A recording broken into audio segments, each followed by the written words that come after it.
Hello students. तो हमने जो प्रीवियस वीडियो में पढ़ा था फर्स्ट लॉ ऑफ मोशन के बारे में, इस वीडियो में हम देखेंगे सेकंड लॉ ऑफ मोशन और उसका मैथमेटिकल फॉर्मूलेशन। सबसे पहले बात करते हैं कि हमने फर्स्ट लॉ में पढ़ा था कोई भी चीज मोशन में आती है या एसिलरेट होती है तो वो किस वजह से होती है, उस पे जो अनबैलेंस्ड एक्सटर्नल फोर्स अप्लाई होता है। अनबैलेंस्ड फोर्स के बारे में आपको बताया था कि अनबैलेंस्ड फोर्स होता है मतलब जो अपन फोर्स लगा रहे हैं वो हमारा फ्रिक्शनल फोर्स से ज्यादा होना चाहिए। तो अब क्वेश्चन ये होता है कि how the acceleration of an object depends on the force applied to it and how we measure a force. कि हमारा जो एक्सीलरेशन हो रहा था वो फोर्स पे कैसे डिपेंड होता है और हम फोर्स को कैसे मेजर करेंगे। तो सबसे पहले बात करते हैं, आपने डेली लाइफ में बहुत सारी चीजें देखी होंगी, जैसे कि पहला एक एग्जांपल है, एक क्रिकेट बॉल ले लो और एक टेबल टेनिस बॉल ले लो। तो क्रिकेट बॉल आपको ज़्यादा हर्ट करेगी, टेबल टेनिस बॉल कम हर्ट करेगी और नेग्लेजिबल मतलब ना के बराबर ही हर्ट करेगी। अगर देखा जाए तो एक ट्रक अगर रोड साइड पे रखा हुआ है तो उससे आपको कोई खतरा नहीं है, लेकिन अगर एक ट्रक 5 मीटर पर सेकंड की स्पीड से भी चल रहा है तो वो उससे आपको खतरा हो सकता है। एक स्मॉल ब्लड भी आपकी जान ले सकती है। तो इन सब चीज़ों में आपको क्या दिख रहा है कि जो हमारा इम्पैक्ट जो प्रोड्यूस होता है ऑब्जेक्ट से, ये किस पे डिपेंड करता है, मास और वेलोसिटी पे। अगर किसी चीज का मास और वेलोसिटी ज्यादा होंगी तो उसका जो फोर्स है, उसका जो इम्पैक्ट है वो ज्यादा होगा। Similarly if an object is to be accelerated we know that a greater force is required to give a greater velocity. कि किसी आपको ऑब्जेक्ट को एक्सीलरेट करना है तो आपको ग्रेटर फोर्स लगाना पड़ेगा उसको ग्रेटर वेलोसिटी देने के लिए। In other words, there appears to exist some quantity of importance that combines the object's mass and its velocity. जब हमारा फोर्स जो हमारा इम्पैक्ट है वो मास और वेलोसिटी पे डिपेंड कर रहा है, तो मास और वेलोसिटी की एक कॉम्बिनेशन, कोई उसने बोला कि एक कॉम्बिनेशन इम्पोर्टेंस क्वांटिटी होनी चाहिए। तो उस क्वांटिटी को हम क्या बोलते हैं, उस क्वांटिटी को इन्होंने नाम दे दिया मोमेंटम। मोमेंटम को हम डिनोट करते हैं स्मॉल लेटर पी से। और मोमेंटम जैसा आपको बताया है कि एक कंबाइंड क्वांटिटी है मास और वेलोसिटी की। तो मोमेंटम होता है M V, mass into velocity. Momentum has both, इसमें डायरेक्शन भी होती है और मैग्नीट्यूड भी होती है। डायरेक्शन मूवमेंट का होता है जिस तरफ जिस डायरेक्शन में हमारी वेलोसिटी होगी। तो ऐसा यूनिट क्या होगी मोमेंटम की, हमने मास की ऐसा यूनिट पढ़ी थी किलोग्राम, और वेलोसिटी की ऐसा यूनिट हमने क्या पढ़ी थी, मीटर पर सेकंड। तो मोमेंटम की जो ऐसा यूनिट हो गई वो क्या हो गई हमारी, किलोग्राम मीटर पर सेकंड। ये हमारी मोमेंटम की ऐसा यूनिट हो गई। इसके बाद देखते हैं कि अगर एक अनबैलेंस्ड फोर्स वेलोसिटी में चेंज लाता है तो वही अनबैलेंस्ड फोर्स मोमेंटम में भी चेंज लाएगा। क्यों लाएगा, क्योंकि मोमेंटम क्या है, वेलोसिटी पे डिपेंड करता है, मास और वेलोसिटी पे डिपेंड। तो अगर कोई अपन फोर्स लगा रहे हैं, अगर वो वेलोसिटी चेंज कर रहा है तो वो मोमेंटम भी चेंज करेगा। तो अब देखते हैं कि जैसे कोई भी एक खराब बैटरी की एक कार खड़ी हुई है जिसकी बैटरी डेड है, आप उसमें क्या करोगे, उसको धक्का दे के आप स्टार्ट करते हो, जिसकी बैटरी डेड हो जाती है उसको थोड़ा सा एसिलरेशन देना पड़ता है। तो वो एसिलरेशन दोगे, अगर आप सडन पुश करोगे, सडन पुश मतलब आपने जैसे धक्का दिया और तुरंत हटा लिया, तो सडन पुश दोगे तो वो एसिलरेशन में नहीं आएगी गाड़ी। लेकिन अगर आप क्या करोगे, उस फोर्स को, उस पुश को आप कुछ टाइम तक दोगे तो वो गाड़ी में भी एसिलेट हो सकती है। और 1 मीटर पर सेकंड ही काफी स्पीड होती है इंजन को स्टार्ट होने के लिए। तो वो फोर्स के साथ साथ क्या लग रहा है, हमारा टाइम भी लग रहा है वहां पे। इस बात पे ध्यान दो, जैसे आपने एक बार सडन पुश दिया तो वो गाड़ी एसिलेशन में नहीं आएगी, लेकिन जब आप फोर्स थोड़ी देर तक लगा के रखते हो गाड़ी पे, पुश थोड़ी देर तक करते हो तो वो एसिलेशन में आती है। तो मतलब वहां पे किसका महत्व है, हमारे टाइम का महत्व पड़ा। It means that the change of momentum of the car is not only determined by the magnitude of the force but also by the time during the force is exerted। कि हमारा जो momentum change हो रहा है, उसने बोला वो सिर्फ फोर्स की वजह से नहीं हो रहा है, वो टाइम पे भी डिपेंड कर रहा है कि हमने कितनी देर तक उस फोर्स को एग्जर्ट किया है, कितनी देर तक उस फोर्स को, उस पुश को किया है। It may then also be concluded that the force necessary to change the momentum of an object depends on the rate at which the momentum is changed। कि हमारा जो फोर्स होता है वो किस पे डिपेंड होता है? Rate of change of momentum पे। तो सेकंड लॉ ऑफ मोशन हमें यही बताता है। Second law of motion state that the rate of change of momentum of an object is proportional to the applied force, applied unbalanced force in the direction of force।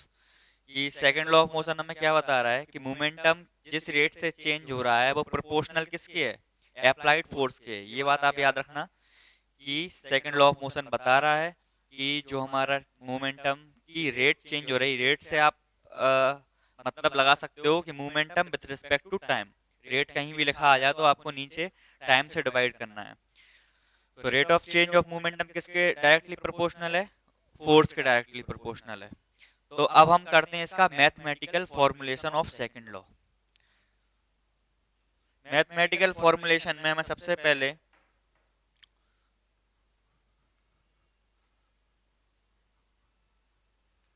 Mathematical formulation,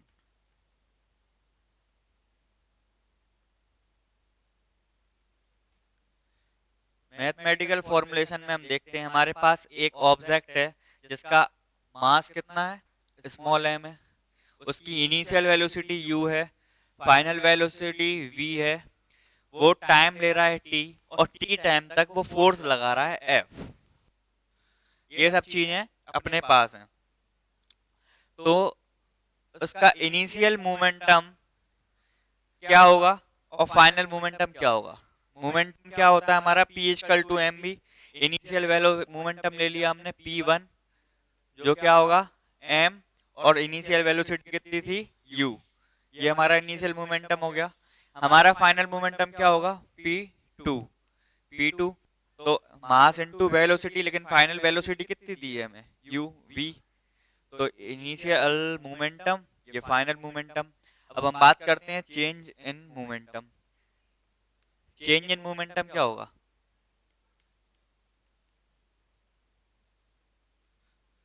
change in momentum का मतलब होता है p2 minus p1। अभी आपको बताया change in momentum p2 minus p1, मतलब final momentum में से हम इनिशियल मोमेंटम माइनस कर देंगे। फाइनल मोमेंटम हमारा था mv, इनिशियल मोमेंट था mu। इसका मतलब क्या हो गया? m कॉमन ले लिया तो v माइनस u। ये क्या हुआ हमारा? Change in momentum. अब बात करते हैं the rate of change in momentum की।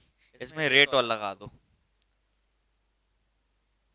The rate of change in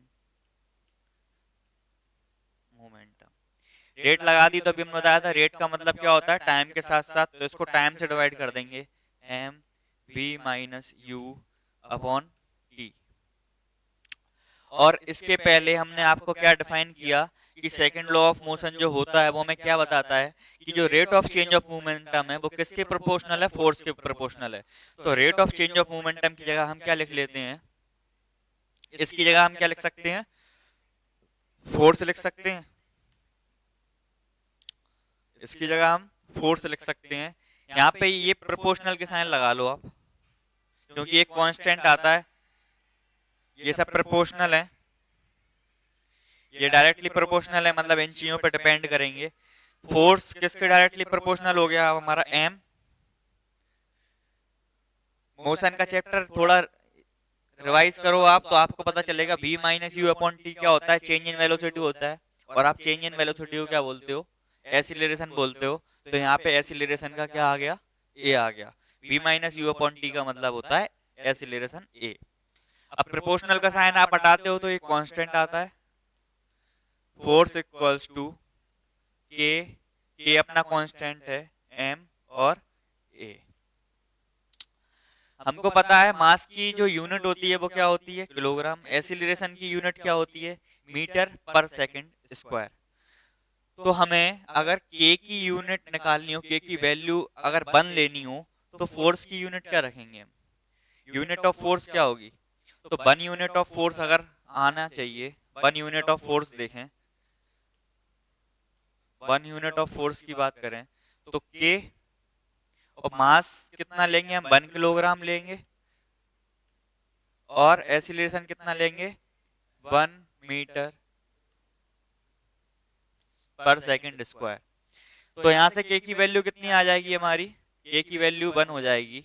और जब के की वैल्यू 1 हो रही है तो फोर्स इक्वल्स टू, के की वैल्यू 1 हो रही है तो एफ इक्वल्स टू, हमारा फॉर्मूला क्या ड्राइव हो गया है यहाँ पे, F equals to M A.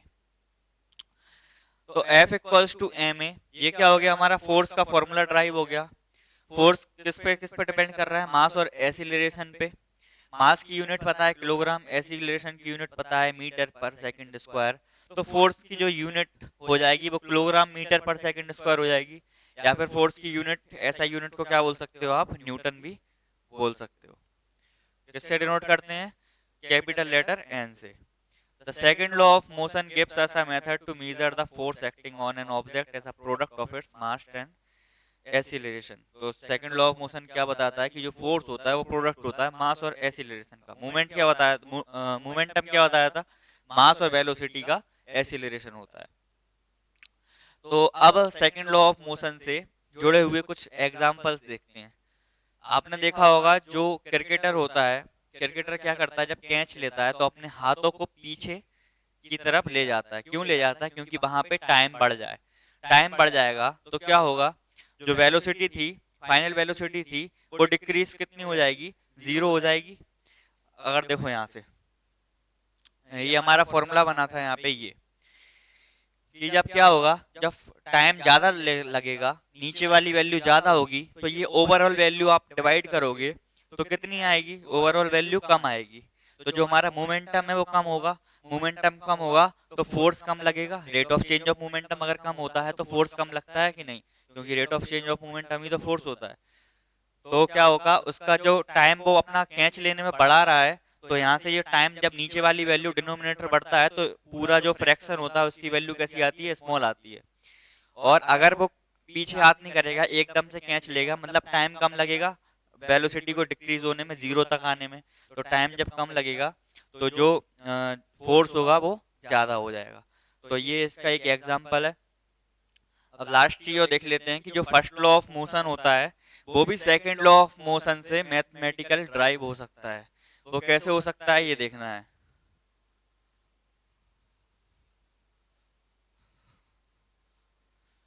First law of motion में क्या होता है, जैसे अपना सेकंड लॉ ऑफ मोशन में क्या बता दिया हमने, F equals to M A, M A बता दिया। ए क्या है इसमें,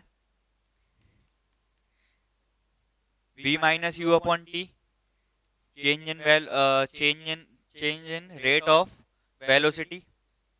अब यहाँ से देखो ये t इस तरफ जाएगा तो एफ टी, और यहाँ पे हो जाएगा एम वी, यहाँ पे हो जाएगा M V minus M U, ये हो गया। अब क्या होगा कि अगर फोर्स हमने 0 लगाया, अगर हमने फोर्स 0 कर दिया तो यहाँ से हमारा क्या होगा, ये पूरा टर्म 0 हो जाएगा, M V equals to M U हो जाएगा, एम से एम कट जाएगा तो v इक्वल्स टू यू हो जाएगा। इसका मतलब क्या है कि जब फोर्स नहीं लग रहा है किसी भी ऑब्जेक्ट पे, फर्स्ट लॉ ऑफ मोशन क्या बताता था कि कोई भी चीज अपनी स्टेट में रहना पसंद करती है, मतलब अगर वो रेस्ट में है तो रेस्ट में रहना पसंद करती है, और अगर वो मोशन में है तो मोशन में रहना पसंद करती है, जब तक उस पर कोई भी एक्सटर्नल फोर्स ना लगे। तो यहाँ हमने यही तो निकाला कि एक्सटर्नल फोर्स हमने ये 0 कर दिया, तो हमारा जो इनिशियल और फाइनल वेलोसिटी u 0 बराबर आ गई। अगर इनिशियल वेलोसिटी 0 रहेगी तो फाइनल भी 0 रहेगी, अगर इनिशियल वेलोसिटी कुछ कांस्टेंट स्पीड होगी तो फाइनल भी उतनी ही होगी। तो यहाँ पे हमारा सेकंड लॉ ऑफ मोशन खत्म होता है। थर्ड लॉ की हम बात करेंगे अपनी नेक्स्ट वीडियो में। आज के लिए इतना ही, आप इसको रिवाइज करेंगे और इसके बाद 2-3 जो न्यूमेरिकल है वो आप करेंगे। Thank you, have a nice day.